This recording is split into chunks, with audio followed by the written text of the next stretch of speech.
যে একজন মুসলমানের নামাজ সুন্দর হওয়ার জন্য দুইটা জিনিস লাগবে। কয়টা জিনিস? আমার সাথে বলতে হবে, কয়টা জিনিস লাগবে? 5 ওয়াক্ত সালাত আল্লাহর কাছে গ্রহণযোগ্য হওয়ার জন্য, সুন্দর হওয়ার জন্য, এটা জান্নাতের চাবি হওয়ার জন্য দুইটা শর্ত, দুইটা জিনিস লাগবে। একটাকে বলা হয় খুশু, আর একটাকে বলা হয় খুদু। খুশু মানে হলো নামাজের ভেতর, আর খুজু মানে হলো নামাজের বাহির।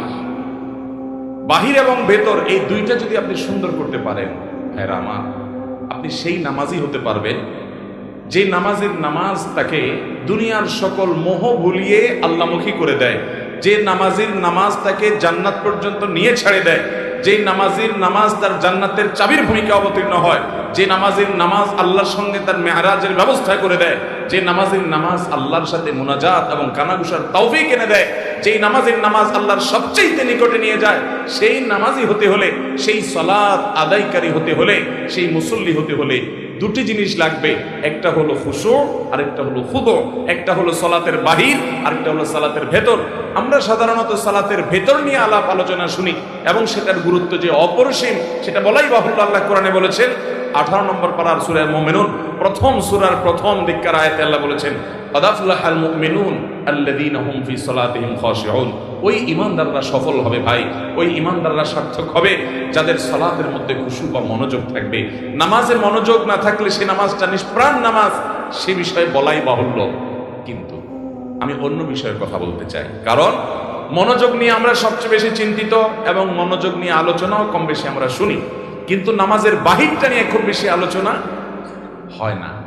ভেতরটা আমাদের ঠিক নাই, মনটা ঠিক থাকে না, এটা নিয়ে আমরা পেরেশান আছি। সেটা ঠিক, এবং পেরেশান থাকতে হবে, সেটাকে ঠিক করতে হবে, মনোযোগটা আল্লাহর দিকে আনতে হবে, এটা ঠিক আছে।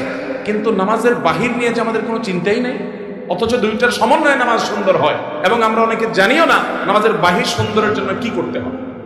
মোহতারাম হাজরিন, নামাজের এই বাহিরের দিকটাকে বলা হয় খুদু, ভেতরের দিকটাকে বলা হয় খুশু, আর বাহিরের দিকটাকে বলা হয় খুদু। এই নামাজের খুজু যেটা বাহিরের দিক, এই দিকটা যদি আপনার ঠিক না হয়, ভালো করে কান খাড়া করে শুনে রাখেন, আপনার নামাজ পর্যন্ত বাতিল হতে পারে, নষ্ট হতে পারে, ফাসেদ হতে পারে, নামাজ হবে না, হবেই না আইনগতভাবে, নামাজ আবার পড়া লাগবে। এরকম হতে পারে যদি বাহির ঠিক না থাকে। আপনার যদি ভেতর ঠিক না থাকে, তাহলে নামাজটা আল্লাহর দরবারে গ্রহণযোগ্যতার লেভেল পাবে না, মর্যাদা পাবে না, ঠিক। কিন্তু আইনত কাগজ কলমে আপনার নামাজ হয়ে যাবে। মনোযোগ যদি আপনার না থাকে, তাহলে নামাজ কি ভেঙে যাবে? কথা বুঝেন নাই? নামাজ ভঙ্গের